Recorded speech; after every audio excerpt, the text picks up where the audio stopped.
Have you ever met someone who looked completely ordinary, only to discover later that they could change your life forever? On a cold, rainy evening in London, every customer in a small cafe laughed at a young waitress for refusing a £1,000 tip. They called her foolish, they called her arrogant, but the man who offered the money didn't argue. He simply smiled. 3 days later, every single person in that cafe wished they had known who he really was. And the waitress, she was about to uncover a secret that had been waiting for her for almost 15 years. Rain tapped softly against the cafe windows as people hurried through the streets with umbrellas over their heads. Inside Maple Corner Cafe, the smell of fresh coffee mixed with warm bread, creating a comforting escape from the cold outside. The cafe wasn't famous, it wasn't luxurious. It was simply the kind of place where lonely people came to feel less alone. Among the busy staff worked 24-year-old Emily Carter. Emily had been serving tables there for nearly 4 years. She wasn't the fastest waitress. She wasn't the loudest. But every customer remembered her smile. Even on the hardest days, she greeted everyone like they mattered. No one knew how difficult her own life really was. Every morning she woke before sunrise in a tiny apartment she shared with her grandmother. The old building creaked whenever the wind blew. The wallpaper had started peeling years ago. The heating barely worked. Still, Emily never complained. Her grandmother Margaret had raised her since she was 9 years old. Emily's parents had died in a car accident. At least, that was the story she'd always been told. Margaret survived on a small pension. Emily's cafe salary paid the rent, the electricity, medicine and groceries. There wasn't much left after that. Sometimes, nothing at all.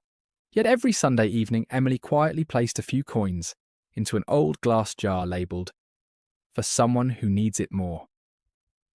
Whenever her grandmother asked why she kept giving away money they barely had, Emily always smiled.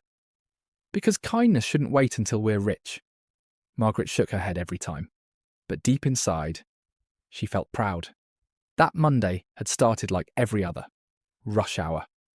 Long lines, endless coffee orders, customers complaining that their drinks weren't hot enough, businessmen talking loudly on their phones, tourists asking for directions. Emily moved from table to table with practiced patience. By lunchtime, her feet already ached. Her hands smelled of coffee and soap. She hadn't even had time to eat. Then, the cafe door opened. A tall man stepped inside. He looked to be around 60. Simple dark coat, plain shoes, no expensive watch, no bodyguards, no designer labels. His grey hair was slightly wet from the rain. To everyone else, he looked like an ordinary retired gentleman. Several waiters ignored him. One whispered, "He'll probably just order tea." Another laughed quietly. Emily didn't notice any of that. She simply walked over with the same warm smile she gave everyone. "Good afternoon, sir. Welcome. Would you like a table by the window?" The man smiled politely. "If it's not too much trouble." "Not at all." She led him to the quietest corner of the cafe. As he sat down, he looked around carefully, almost as if he wasn't studying the cafe, he was studying the people inside it. Emily handed him the menu. "I'll give you a few minutes." He nodded. "Thank you, Emily." She looked surprised. "My name tag." He smiled again. "Still, it's a lovely name." Emily laughed softly. "Thank you." A few minutes later she returned. "What can I get for you?" The man looked at the menu. "I'll have the soup of the day, black coffee, and 1 slice of apple pie." "Excellent choice." When the food arrived, Emily noticed something unusual. The man quietly broke part of his bread into tiny pieces. He walked outside for a moment. Under a nearby bench sat a small stray dog, shivering from the rain. He gently placed the bread in front of it. Then he returned inside as though nothing had happened. Emily watched through the window.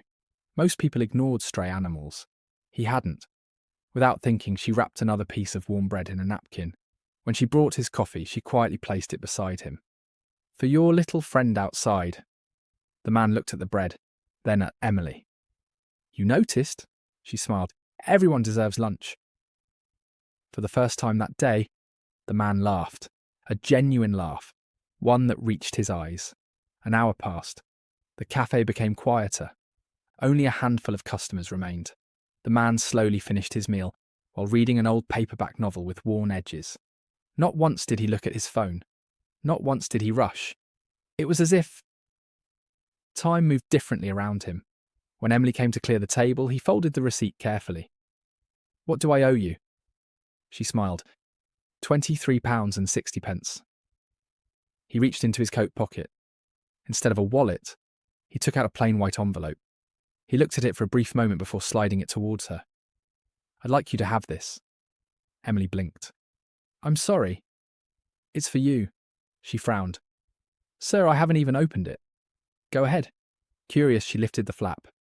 Inside, neatly stacked banknotes, exactly £1,000. Emily stared in disbelief. Her hands froze.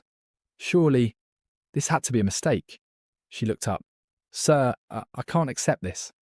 Nearby customers began watching. One businessman whispered, "If she's smart, she'll take it." Another customer chuckled. "Lucky day." The man spoke calmly. "You earned it." Emily slowly pushed the envelope back across the table. "No, sir." His eyebrows lifted slightly. "You don't even know why I'm giving it to you." She smiled kindly. "And that is exactly why I can't take it." The cafe fell almost silent. Even the staff stopped working to watch. The man leaned back in his chair. "What if I insist?" Emily took a deep breath. "My grandmother taught me something. If someone wants to help me because I worked hard, they can leave a normal tip. But if the amount is so large that accepting it doesn't feel honest, then it no longer feels like gratitude. It feels like charity. And I'm not looking for charity." The businessman laughed loudly. "She's crazy. Who refuses £1,000? Another customer shook his head. "People like her stay poor forever." Emily heard every word. Still, she didn't change her mind. The older man looked at her for several quiet seconds. Then, the corners of his mouth lifted into the gentlest smile. Not the smile of someone who had been rejected, the smile of someone who had just found exactly what he had been searching for. Without another word, he picked up the envelope, slipped it back inside his coat, paid the bill in full, left a normal tip, and walked out into the rain. Emily watched him disappear beyond the misty street. She had no idea that this simple decision had just changed the course of her life. Because the man hadn't come to the cafe looking for lunch. He had come looking for something far more valuable. Character. And before the week was over, Emily would discover that the envelope wasn't the real test. It was only the beginning. The next morning, Emily woke before dawn just as she always did. Outside, the rain had finally stopped. A pale ray of sunlight slipped through the cracked curtains of the small apartment she shared with her grandmother. Margaret was already in the kitchen, humming softly while making tea. "You look tired," she said. Emily smiled faintly. It was a long shift. Margaret placed a warm mug in front of her. "Something's on your mind." Emily hesitated. Then she told her everything. The elderly customer, the envelope, the £1,000 tip, and how everyone thought she was foolish for refusing it. Margaret listened quietly. When Emily finished, her grandmother reached across the table and gently squeezed her hand. "You did what felt right." Emily nodded. "I just hope I didn't offend him." Margaret smiled. The right people are never offended by honesty. Emily carried those words with her all the way to work. Maple Corner Cafe was busier than usual. Some of yesterday's customers had returned. A few even recognised Emily. One businessman grinned as she passed. "So, have you changed your mind yet?" Several people laughed. Emily simply smiled. "No, sir." He shook his head. "I've spent 20 years in finance. Trust me. Opportunities don't knock twice." Emily answered politely. "I believe kindness does." The man had no reply. Around noon, the cafe door opened again. For a brief second, Emily thought it was the same gentleman. But it wasn't. Instead, a young courier walked inside carrying a small brown envelope. Delivery for Emily Carter. She looked surprised. "For me? Please sign here." She signed the receipt. The courier smiled politely and left. There was no return address, no company logo, nothing. Just her name, written carefully in elegant handwriting. Even her co-workers became curious. "Who's sending you letters these days?" Emily shrugged. "I honestly don't know." She waited until her break before opening it. Inside, There was only one folded letter and an old black and white photograph. The photograph showed a little girl, no older than 9, standing beside a wooden bench in a public park. The girl's face wasn't completely clear. Time had faded the image. On the back, only 4 handwritten words. "Kindness is never forgotten." Emily frowned. "I've never seen this before." She unfolded the letter. It contained only a few lines. "Some people believe money reveals character. I believe character decides what money can never buy. Thank you for reminding me of that yesterday. Keep the photograph. We'll meet again soon." No signature. Nothing else. Emily read it twice, then a third time. She turned the envelope upside down. Empty. Her heart beat a little faster. Who was this man? Why send an old photograph? And why did it feel strangely familiar? That evening, Emily showed everything to Margaret. The moment her grandmother saw the photograph, her expression changed, only for a second. But Emily noticed. "Gran?" Margaret quickly smiled. "It's probably someone who appreciates your honesty. You've met thousands of customers." Emily looked closely at her grandmother. "You recognized this picture, didn't you?"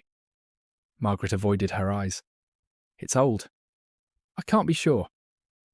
Then she quietly stood up and began washing the dishes. The conversation ended there, but Emily couldn't shake the feeling that her grandmother knew more than she was saying.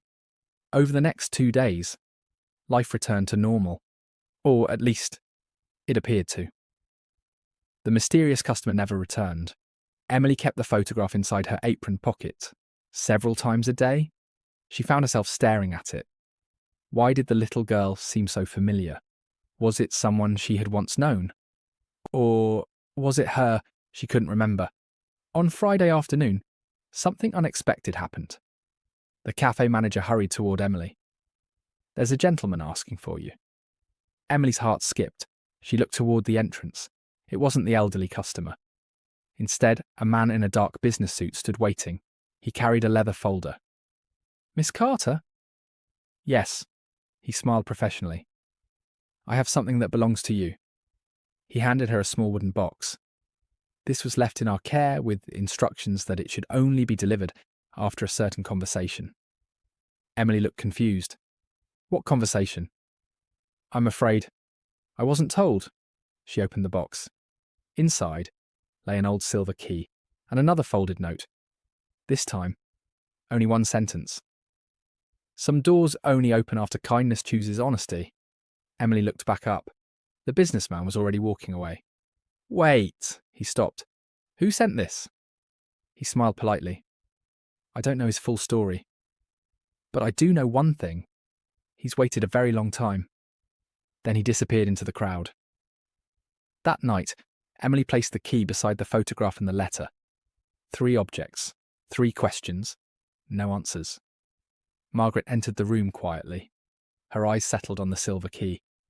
For the first time, Emily saw genuine fear in her grandmother's face. "Where did you get that?" "It was delivered today." Margaret slowly sat down. Her hands trembled. "Gran, what's wrong?" After a long silence, Margaret whispered, "There are some promises that become heavier every year." Emily stared at her. "What promises?" Margaret looked toward the window. Rain had begun falling again. "I hoped you would never have to know." Emily stepped closer. "Know what?" Before Margaret could answer, someone knocked gently at the apartment door. 3 slow knocks. Then silence. Emily opened it. No one was there, only another envelope resting on the welcome mat. Inside, there was a single card. No name, no message. Only an address and a date. Saturday, 10 a.m. Emily looked up at the empty street. Somewhere, someone was patiently waiting. Not to reward her, not to impress her, but to reveal a truth that had remained hidden for 15 years. And without realizing it, Emily had already taken the first step toward it. Saturday morning arrived with clear skies. For the first time in nearly a week, London felt calm. Emily stood outside the address written on the mysterious card. It wasn't a cafe. It wasn't an office. It was an old brick building hidden behind tall iron gates. The sign outside simply read, "The Ashford Foundation." She had never heard of it. The gates were already open. Taking a deep breath, she stepped inside. The garden was beautiful. Ancient oak trees lined a narrow stone path. Colourful flowers bloomed on either side. In the distance stood a restored Victorian mansion. Elegant, peaceful. Nothing about it felt flashy. Instead, it felt like a place built with purpose. Before Emily could knock, the front door opened. A woman in her 50s smiled warmly. "You must be Miss Carter." Emily nodded. "I received a card. We've been expecting you." The words made Emily's heart race. "Please come in." The entrance hall was filled with photographs. Children, families, scholarship ceremonies, hospitals, animal shelters, community centres. Every wall told a story of lives that had been changed. Emily stopped before one large photograph, a ribbon-cutting ceremony. Dozens of smiling people. Standing quietly in the background was the same elderly customer from the cafe. Only now, he was wearing a tailored suit. The people around him looked at him with enormous respect. Emily turned toward the woman. "Who is he?" The woman smiled. "You really don't know?" Emily slowly shook her head. The woman seemed almost amused. "His name is Arthur Whitmore. He founded this foundation nearly 30 years ago." Emily frowned. "What does the foundation do?" The woman looked around proudly. "We provide scholarships. We build hospitals. We support orphanages. We fund shelters. And we help people start new lives." Emily stared at her in disbelief. "How many people work here?" "Hundreds. And thousands volunteer." Emily looked again at Arthur's photograph. The quiet man who fed a stray dog. The man everyone ignored. The man who offered her a £1,000 tip. He wasn't just generous, he was one of the country's most respected philanthropists. Her thoughts were interrupted by a familiar voice. "I wondered if you'd come." Emily turned around. Arthur stood at the end of the hallway. Just like before. Simple coat. Gentle smile. No expensive jewellery. No attempt to impress anyone. She instinctively stood. "I'm sorry. I didn't know who you were." Arthur chuckled softly. "I was hoping you wouldn't." Emily looked confused. "You tested me." Arthur smiled. "No. I gave you a choice. And you made it." They walked slowly through the gardens. Neither of them spoke for several moments. Finally, Emily asked the question that had been haunting her. "Why me?" Arthur looked toward the trees. "Because honesty has become difficult to find." Emily remained silent. He continued. "For years, I've quietly visited cafes, bookshops, hospitals, train stations. I've offered help to strangers. Some accepted before asking why, some demanded more, some pretended to be kind. But only a handful asked whether accepting it was the right thing to do." Emily lowered her eyes. "I wasn't trying to impress anyone." "I know," Arthur smiled. "That's exactly why we're talking today." They reached a small wooden bench overlooking a lake. Arthur sat down. He removed an old leather notebook from his coat. Its edges were worn with age. He carefully opened it. Inside were dozens of photographs, letters, newspaper clippings, small handwritten notes. Every page represented someone whose life had crossed his. Emily noticed something. Tucked between 2 pages was the same faded photograph she had received. The little girl, the park, the wooden bench. Her heartbeat quickened. "You have another copy?" Arthur nodded. "I've carried it for many years." Emily looked at him. "Who is she?" Arthur didn't answer immediately. Instead, he closed the notebook. "That story isn't ready yet." Emily felt both frustrated and curious. Every answer only created new questions. Arthur stood. "I'd like to show you something." They walked toward another building behind the mansion. Inside, young adults were attending classes. Some were learning computer programming. Others studied nursing. Some practiced interviews. A teacher greeted Arthur warmly. "So good to see you again." Arthur smiled. "How are our students?" "They're doing wonderfully." Emily watched as several students thanked Arthur. One young man approached. "I got the engineering job." Arthur shook his hand proudly. "I knew you would." The young man's eyes filled with tears. "You changed my life," Arthur gently corrected him. "No, you changed your own. I only opened a door." Emily noticed something remarkable. Arthur remembered everyone's name. He asked about their families, their dreams, their progress. This wasn't charity. This was commitment. Later that afternoon, they returned to his office. Unlike what Emily expected, it was simple. A wooden desk, bookshelves, family photographs, fresh flowers by the window. Nothing extravagant. Arthur poured 2 cups of tea. "I imagine you're still wondering why you're here." Emily nodded. "Very much." Arthur reached into a drawer. He removed a sealed envelope. Its paper had yellowed with age.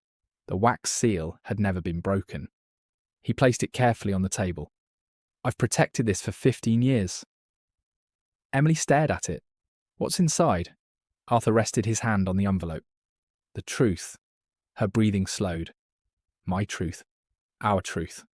Emily looked at him in confusion. "Our?" Arthur smiled gently. "But not today." She almost laughed. "You really enjoy mysteries." Arthur smiled without denying it.